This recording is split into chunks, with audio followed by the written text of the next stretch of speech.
passage of homiletical idea? Ako si Rosso Estilio Jr. Ang akong passage ron is Santiago 2:5 hanggang sa 13. Makinig kayo mga minam. Dali lang. Homiletical idea nimo. Ang homiletical idea, ang gusto sa Ginoo dili ta magpakita og pabor. Kay buot sa Ginoo nakita maluwas. Okay, sige. Ready? Oh. Nakuha ng buot po. What's that? Sige na ulit na. Homiletical. Sa ulit. Bago ka masunod. Ang gusto sa Ginoo dili ta magpakita og pabor-pabor kay ang buot sa Ginoo nakita maluwas. Dili kita. Buo. Kato imong gi-describe, katong gi-describe kay buot sa Ginoo na sila usab maluwas. Sila usab. Dili man kita kay luwas naman sila. Luwas naman ta. Kita sila. Ang pagpakumpara katong gibuhatan nimo discrimination pa. Sige, ulit na daw. Sila buot sa Ginoo na luwasod buto sila. Basta mo ko Basta. Gusto. ang gusto sa Ginoo dili ta magpakita og pabor-pabor kay buot sa Ginoo na sila luwason. Okay. Okay. Timer starts now. May gabi sa Moving. kani is ako ang ini pabor-pabor kay sa panahon nila og hangtod karon naagi pabor-pabor sa tuwa. Ako ang gini atong sa kinabuhi sa atoa. Ngampo ka. Ginoo amahan, amo kang biday karong gabihuna. Lord, ug ko sa pagantod sa imong pulong. Dili na ako kaya kung wala imong balang espiritu. Kami kay balog alam, abriya, among naon na kasing. Pangalan ni Jesus, amen. Kaning ba is kita ito lang ko ni pahibagno sa mga tigpabor-pabor. Warning. Sa mga tigpabor-pabor. Warning. Okay, sige.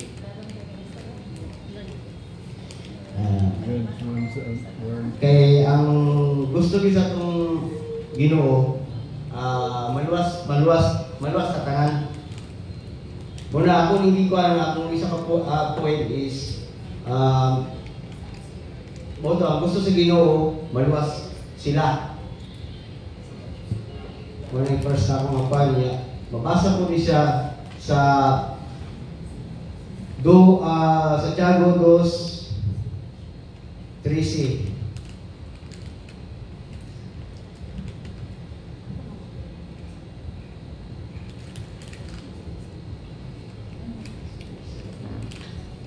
Tracy. 5 para lang sa Tracy.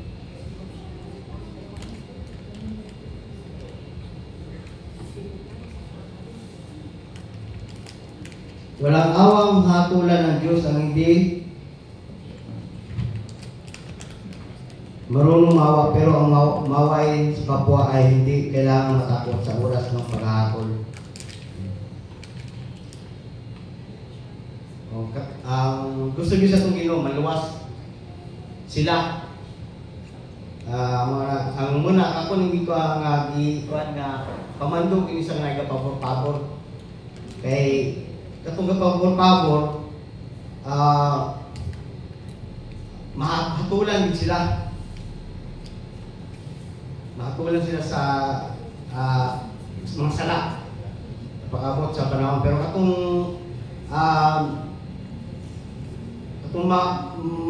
maluloyon, wala na oras or mabala ka ba sa paghatol. Kay sa kwan is luwas na yun sila. Morning ko sa inyo sa 13. Nya, ang ikadua po ng mga kwan points is dili ta musupak-supak sa balaod kay makasala kita. Nya, mabasa ko dyan sa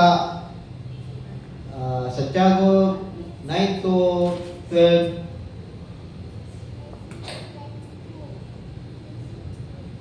Ngunit kung may pinapaboran kayo, nakakasala kayo, at ayon sa kautusan, dapat kayo parusahan dahil nilabag niyo ang utos na ito. Ang tumutupad sa buong kautusan, pero lumalabag sa isa, sa mga ito ay lumalabag na rin sa buong kautusan. 11. Sapagkat ang Diyos na nag-utos, huwag kang mangalunya, ay nagsabi rin huwag kang papatay. Hindi ka nangalunya pero papatay ka naman. Nilabag mo pa rin ang kautusan. 12. Kaya mag-ingat kayo sa pananalita. Gawa ninyo dahil ang kautusan na nagpalaya sa inyo ang siya rin hatol sa inyo.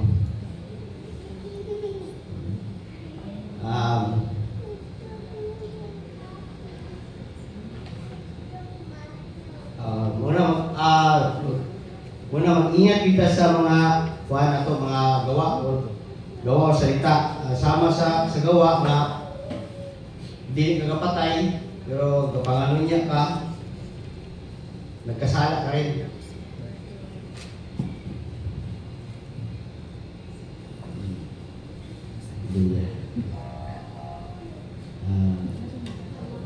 Boto ang mga sa akong pulis luwa kabuok na dapat is mag-ingat kita sa itong mga itong istorya o sa itong mga liyok.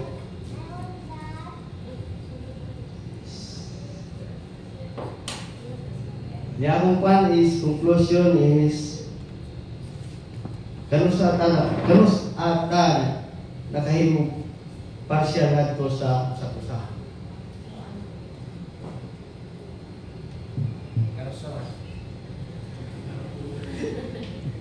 Hindi na nato Matiwas. ma-refine. Sige. Ora tao. Okay, palakpak mo diha. 5 minutes. Okay, start. Basta 6 minutes and 7 seconds. Okay, start. Wala kang gawali. Nag-report ka. So, wala ni mo po gisunod ang sketch. Wala kay interest rates. Wala kay need reveal. Inya, wala ni mo na-explain unsa na pagpabor-pabor. Inya, wala ni mo gibasa ang text. Iya, naghatag kang point, wala ni mo gibasa ang text, wala ni mo gi-explain. Kumbaga pa, wala ni mo gisunod ang preaching sketch. So, buhata sa sunod na sundon gito yung preaching sketch. Dapat naka-interest rates. Ang interest rates, nag-isgot about of pabor-pabor or partiality. So, buhat ka na o sa ba? Quotation, sunod, wala kay need reveal. Sa need reveal, naabay makita sa church na nimo, dere na church, asa mo ka na church, dere. Naabay na makita ba nato dere sa church na ay mga kita kay sugna nato na nagahimuan ng partiality, pabor-pabor. So, mo na imong isulti. Usahay, kita dinhi ana tubuhan kag illustration. So, mo na may reveal. So, ikadua, imong text announce. Wala ni mo basa imong text. Pagkawan, wala kay relevant surface. Ang relevant surface, ang atong passage, nag-hisgot o na ingon ang Ginoo na dili ta dapat magbuhat og pabor-pabor.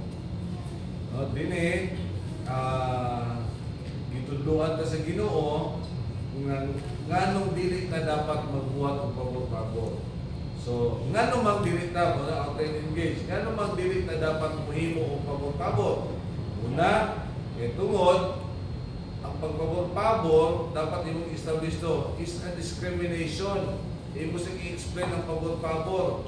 Nagapili ka kinsa imong paboran o respetuhon.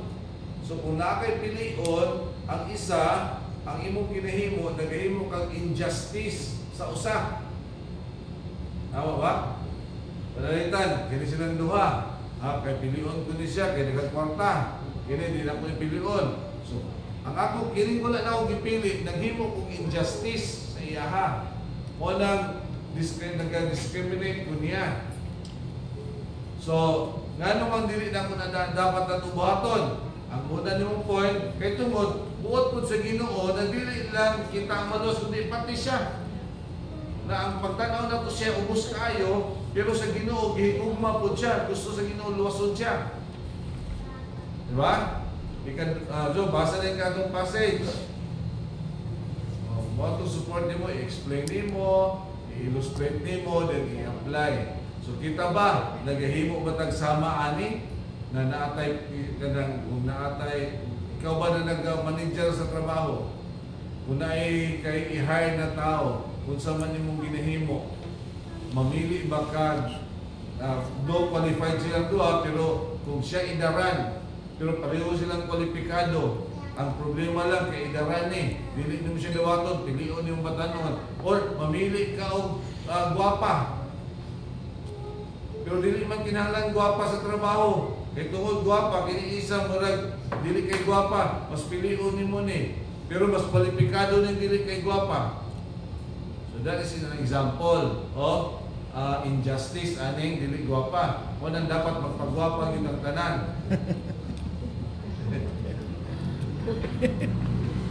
Balik ko na anak. So, the way ni mo gihimo, wala ka nag-preach, wala ka nag-report. Ang akong point, no? Ano ka? Nag-report ka na kay insulting. So, dapat preaching. Walang helpful ng preaching sketch, kaya ingon anak dapat padaganon ang preaching. Okay?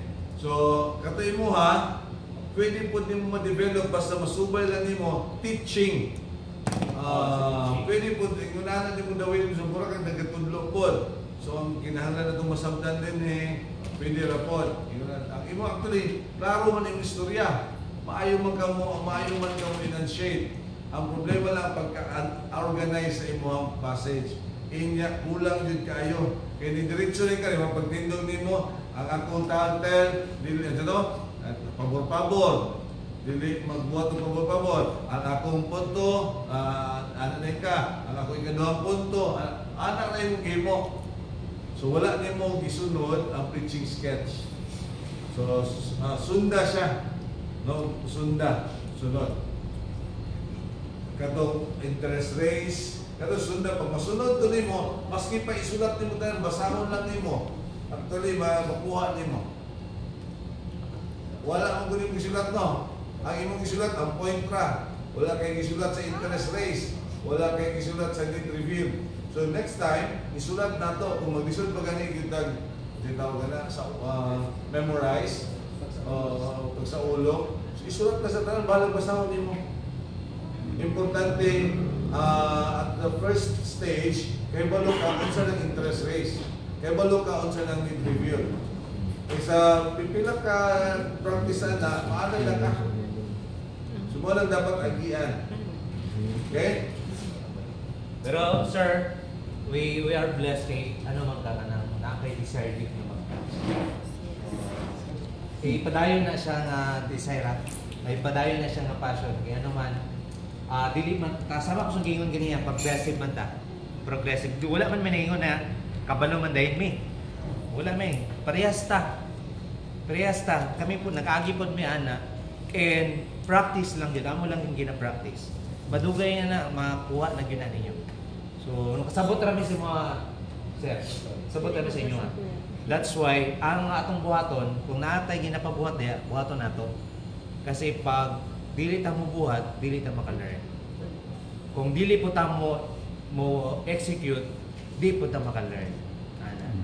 Unless na lang kung di na jud ka mag-learn. Ana. So kinahanglan ba to nato isulat? Ana. Bisaya, patabang ka din sa Bisaya. Mga kwan? Doon nga. Oo. Pero, when Tagalog. you stand Tagalog up there, Oh. good thing na siya. Oh, desire na kwan. Dako na kayo na isang kaimuan. Because nagpakita ka Tama. na naandun kay Passion nga Courage. courage, you want really to learn. Yes. So, ayaw na sa kung pag-expect na pagtindog din. Oo, Kami oo, mo eh. expect kung kami nag-expect kasi Oo, minsan sa kami inyo yun. na perfect na yun. Or naamoy what. Naamin diri para i-guide lang yun mo. Tabangan na. Tabangan mo. Kung asa mo dapit na nagkulang, paningkamutan na mo na mapunan. So mo itong, aman na mo itong nag-suggest ko na dapat imunanan. Okay? Ayaw Okay. problema. Lapak, lapak. Ano lang ba? Ayaw lang nagwalaan mo ha.